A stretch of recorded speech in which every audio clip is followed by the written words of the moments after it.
How many of you have heard the story of the Maryland Goatman? Well, this is the creature said to stalk the wooded backroads of Prince George's County. A half-man, half-goat figure with horns and hooves, appearing out of nowhere, chasing teenagers away who were parked near Lover's Lane bridges. Now, legend has it that this particular Goatman originates from the 1960s and 70s, from a science experiment gone wrong. An experiment that some trace back to the Beltsville Agricultural Research Center.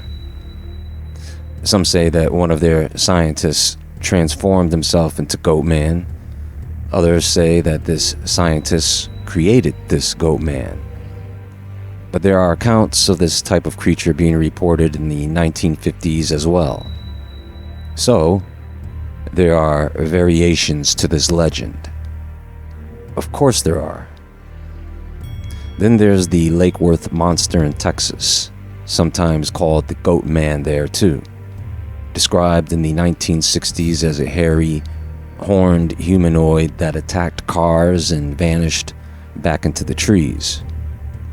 Kentucky's Pope Lick Monster is another goat-like entity said to lurk near an old railroad trestle that would lure people into danger. Now, when you start digging into this, and I mean really start digging into this, you find that the image of a goat-like humanoid is almost always connected to wilderness, desolation, and spiritual corruption. And you will find this mentioned in biblical scripture. The reason you find this in scripture is because ancient people would worship these entities and make sacrifices to them. And one of the main reasons anyone who lived in those days would worship or make a sacrifice to anything is not because they loved them, but because they feared them.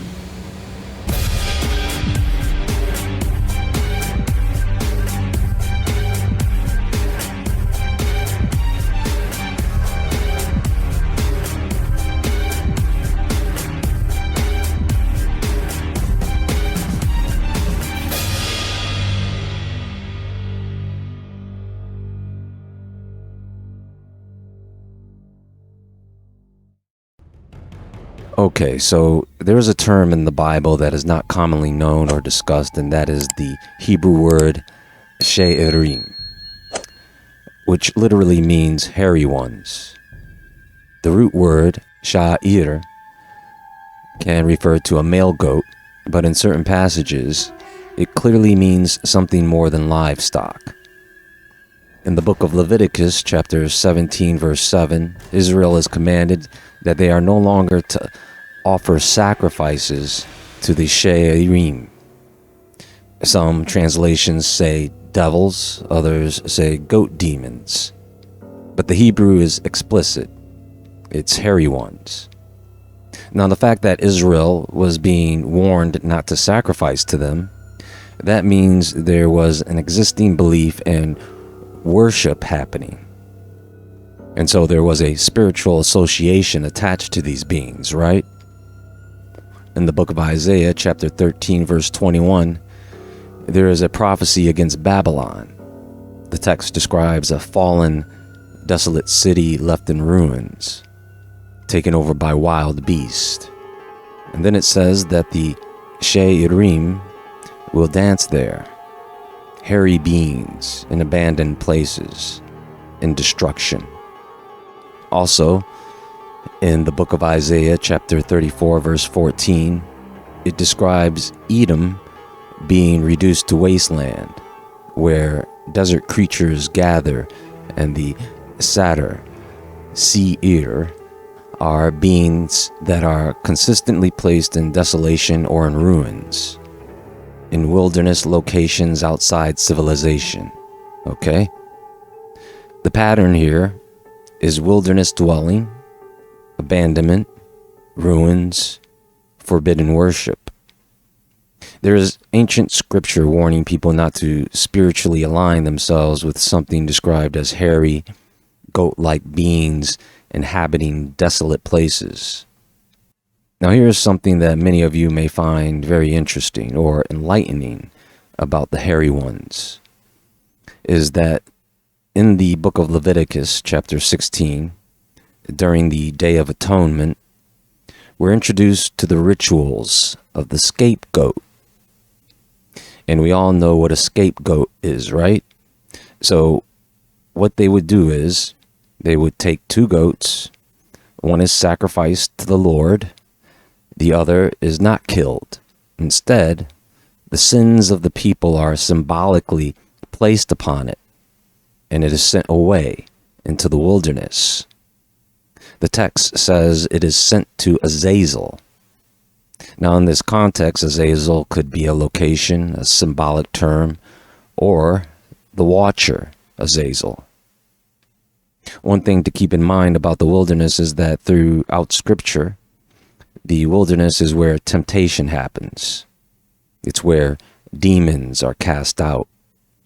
It's where judgment and isolation occur. It's a liminal space. And in Leviticus chapter 16, sin is symbolically transferred onto a goat and sent into that realm. In the book of Enoch, Azazel is portrayed as one of the fallen watchers, a being who descended, corrupted humanity, and taught forbidden knowledge, weapons, sorcery, corruption.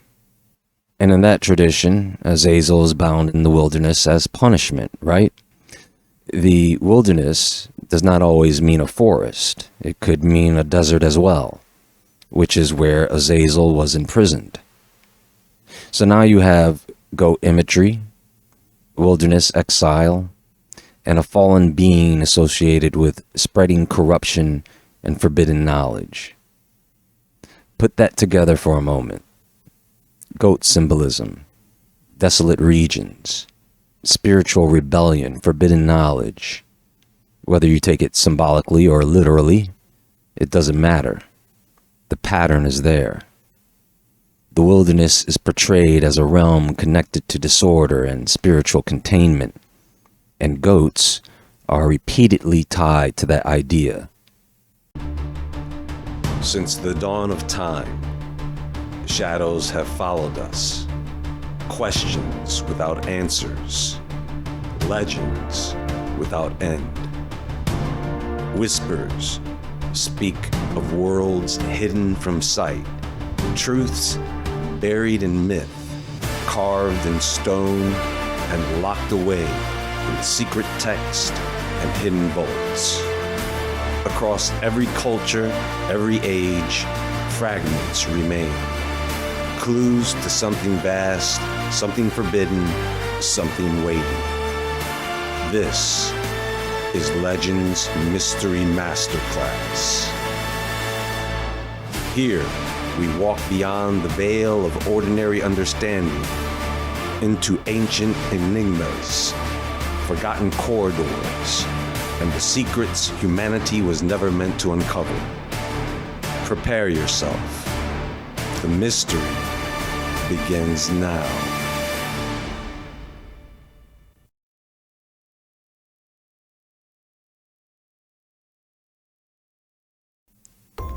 In ancient Mesopotamia, the desert was thought to be filled with spirits.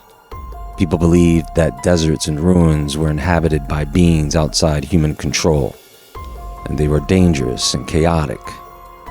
Certain nature spirits with goat-like features appeared in art and ritual, representing the untamed wilderness, fertility, right?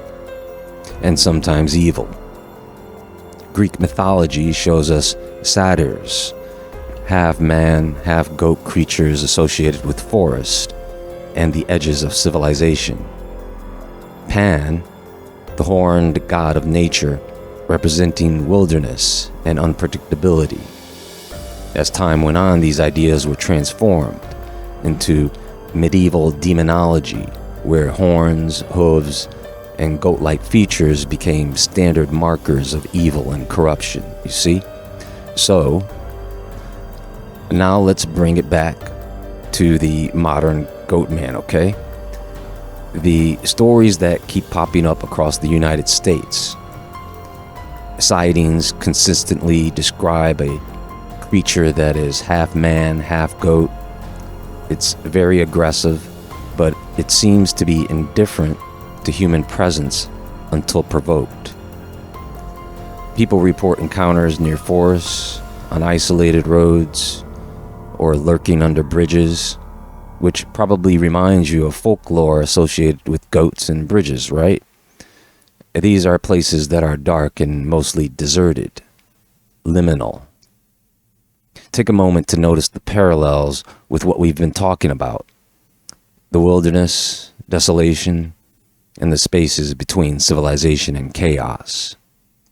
These are the environments where the biblical Sherim were set to dwell, where the scapegoat was sent, and where desert spirits haunted ruins. Modern encounters provoke fear or attention, in a sense that something is watching from the shadows, right? The same psychological triggers humans have experienced for millennia when it comes to the unknown in isolated places. So what are we really seeing here? A psychological projection? In other words, our minds are filling in the darkness with a creature shaped by archetypes. In part, yes. The Pope Lick monster encounter, right? The legend says that beneath the elevated railroad trestle over Pope Lick Creek lives a half-man, half-goat creature. It was described with fur-covered legs, cloven hooves, curved horns, and glowing eyes.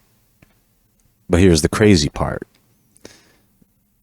In one version, a group of teenagers parked near the trestle late at night. They were daring each other to walk out into the tracks, over the trestle, which is like a bridge. The bridge is extremely high and narrow.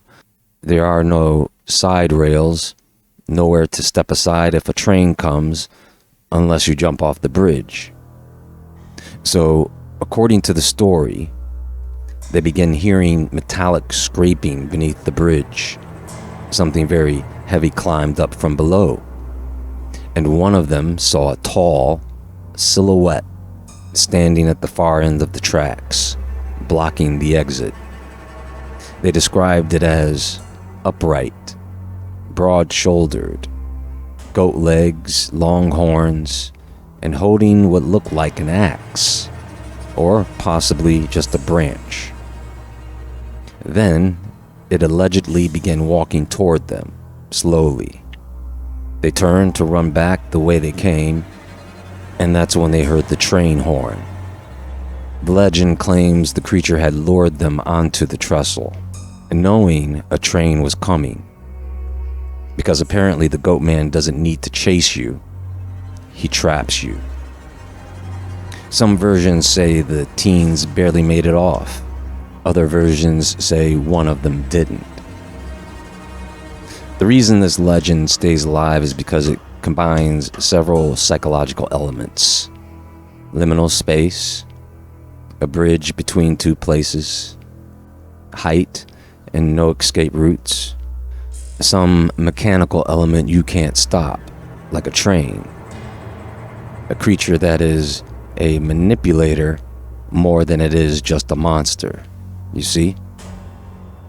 The Goatman in this context is intelligent, strategic, almost ritualistic. And what makes it even darker? The trestle is a real place, where there have been real fatalities over the years, which feeds the myth and makes it feel grounded in reality. Whatever this creature is, this Goatman, folks, one thing is for sure. This is just another creature that should be more afraid of us than we are of it. Anyway, that's going to be all for now, and there is more to come very soon. Please click the thumbs up button for me on your way out, and leave your thoughts about this in the comments below. Everyone have a great day, and until next time, stay awake, stay aware, stay safe. and I'll talk to you all soon.